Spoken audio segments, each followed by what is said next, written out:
நாங்கள் அன்றாடு சார் இந்த மாதிரி சாப்பிட்டு வேலைக்கு போனது தான், சாப்பிட்டு போனது தான். இந்த மாதிரி லாவல தான் நடந்து போச்சு. வேலை செஞ்ச இடத்துல சொந்தக்காரர் தான். ஆமாம், சொந்தக்காரர் தான். இந்த இருக்கிற இவங்க ஐயா, இவங்க அம்மா தான். ஆமாம், வாழ்வாதாரம் கொடுக்கணும்.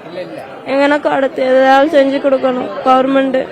அம்மா அப்பா எதுவுமே இல்லை, அதனால அவங்க பதில் எனக்கு எதாவது செஞ்சு தரணும். தம்பி நல்லா படிக்க வைக்கணும். ரொம்ப கஷ்டமா இருக்கு. அம்மா அப்பா 2 பேரும் இறந்துனாங்க. படிக்கணும் நல்லா.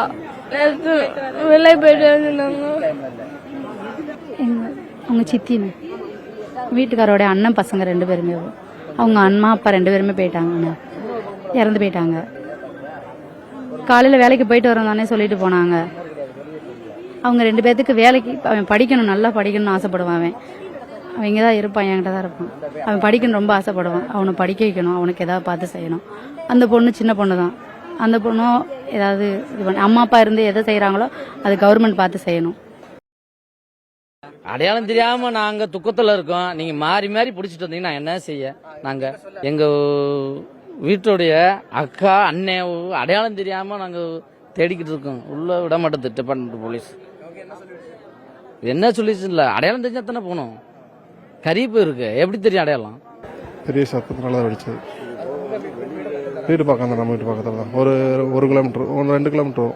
இன்னைக்கு மதியம் 3 மணிக்கு அடிச்சது. ஆள் 25 ஆள் நெறி கொண்டு வந்திருக்காங்க. 23 இருக்குது உள்ள, மீதி ஆள் உள்ள இருக்காங்க. 8 பேர் அப்பதே வந்தவங்க. 2வது அடிச்சதுல ஒரு 10-20 பேர் நெருக்கி காயம். போலீஸ்காரங்க, rescue team, safety operator, radio mic set கட்ட போனவங்க, அந்த லைட்டு கட்ட போனவங்க நிறைய பேருக்கு காயம். இப்போ 2வது ஆமாம், அது எல்லாமே தெரிஞ்சவங்க தான், சொந்தக்காரங்க தான்.